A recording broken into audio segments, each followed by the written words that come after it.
Je viens du Nord, tu fuck, t'es mort. Le 31 mars 2016, la police perquisitionne un immeuble résidentiel à Montréal-Nord, où ils ont saisi entre autres du crack et du pot. Attention, on aime les outils longs. Jean-Pierre Bonny, d'origine haïtienne, a tenté de s'enfuir par la fenêtre. Je les like comme des briquets.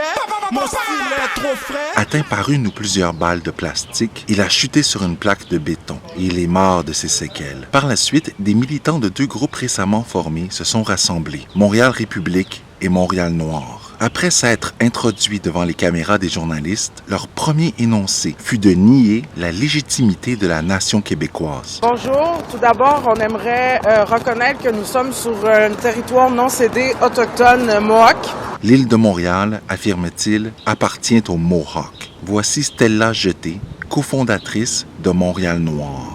Nous sommes sur un territoire non cédé autochtone Mohawk. Ce type de discours est très courant chez les militants de la gauche régressive au Québec. Il est même relayé dans les départements de sociologie des universités par des enseignantes comme Leila Benadjouja, la conférencière la plus prisée par l'Association des musulmans et des Arabes, cofondée par Haroun Bouazi. Est-ce que j'ai le droit de m'enraciner si je ne reconnais pas, j'étais pas là au début, mais je pense que ça a été dit, si je ne reconnais pas que je suis dans des terres non cédées? Montréal Noir se réclame de Black Lives Matter. Nous sommes Montréal Noir, branche amie du mouvement Black Lives Matter à Montréal. Un mouvement né aux États-Unis et dont une antenne fut fondée à Toronto par une musulmane, Yusra Kogalia. Or, Madame Kogalia déteste tellement les personnes blanches qu'elle a publiquement supplié Allah ainsi. S'il te plaît, Allah, donne-moi la force de ne pas injurier, tuer ces hommes et ces blancs qui sont ici aujourd'hui.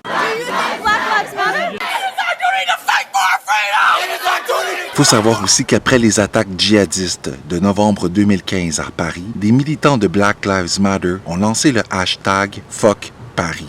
Ces militants détestent la France, le Québec et les Blancs en général. À Montréal, la Fondation Parole de Femmes milite aussi avec Montréal Noir et supporte Black Lives Matter. Selon sa présidente, Marlie-Anne Lopez, le Québec est une société structurellement raciste. Ces militants-là affirment que la police au Canada est organisée de manière à tuer les Noirs, que le Canada est un pays raciste et que sa police agit comme une organisation terroriste.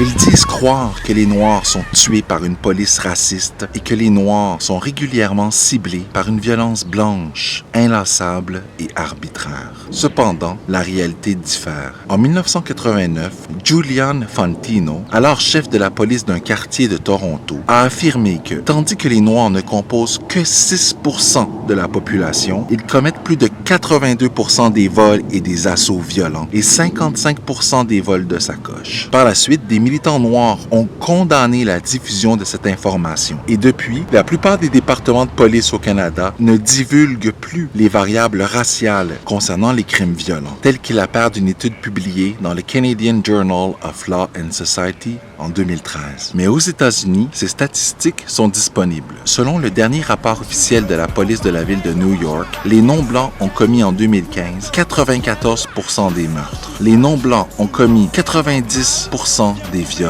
et les non-blancs ont commis 96% des vols. Berry, cam rapidement, je passe ma cam rapidement, je flippe mes grammes. Flip, puis je parle pas de changer de gang. Tête de la vermine, pas le choix de faut que je t'élimine. Boulet dans ton cul, je te fais chanter comme Céline. Et selon le FBI, soit la police fédérale aux États-Unis, les Noirs composaient en 2013 42% des tueurs de policiers. Or, les Noirs ne comptent que pour 12% de la population américaine. Ainsi, la réalité diverge complètement du discours que des groupes comme Montréal Noir, Amal et Québec Inclusif tentent de déplier. Le coprésident d'Amal, Haroun Bouazi, je pense qu'il faut vraiment parler des questions de racisme. Et la présidente de Québec Inclusif, Émilie Nicolas, à Montréal, être noir à Toronto, c'est deux réalités complètement différentes. ont co-rédigé un texte paru le 4 mai 2016 qui plaide pour une commission sur le racisme systémique. Ils l'ont écrit avec Will Prosper, cofondateur de Montréal République Noire. Afin de mieux dépeindre le Québec et le Canada comme des bastions de la suprématie blanche, ces militants écrivent. En 2013, l'enquêteur correctionnel Howard Sappers révélait qu'au cours des 10 dernières années, la population carcérale autochtone avait augmenté de 46,4%, celle des Noirs de 90%, mais que celle des personnes blanches avait diminué, malgré un taux de criminalité similaire. Or, M. Sappers n'a jamais écrit dans le rapport en question que le taux de criminalité des Noirs était similaire à celui des Blancs, ce qui est par ailleurs complètement faux, comme l'illustrent les données publiées avant la censure généralisée au Canada et comme le suggère la réalité américaine. Dans son rapport, M. Sappers a plutôt expliqué la surreprésentation des Noirs en prison par la diversité croissante de la démographie canadienne. Un profil plus complexe et diversifié des délinquants reflète les tendances et le profil démographique plus large de la société canadienne. Comme le rapporte Statistique Canada, une tendance consiste en une population plus jeune, pluraliste et multiculturelle, dont la diversité s'est formée au fil du temps avec les immigrés plus récents et les Canadiens nés à l'étranger. Et selon ce même rapport, 49% des Noirs qui sont en prison au Canada sont nés à l'étranger, provenant de pays dont les cultures et les traditions sont extrêmement différentes des nôtres. Finalement, il faut savoir que pour ces militants qui ne reconnaissent pas la légitimité du Québec et qui plaident pour un surcroît de diversité culturelle et ethnique, une personne noire ne peut pas être raciste envers une personne blanche. C'est en effet ce qu'allègue Eddie Perez, l'un des co-signataires du texte des inclusifs, qui réclame une commission contre le racisme sur sa page Facebook cette semaine. Selon ce paradigme, si un noir attaque un blanc, ce n'est pas du racisme. C'est un effet de l'oppression du système de la suprématie blanche. Mais si un blanc attaque un noir, c'est du racisme, c'est un crime haineux.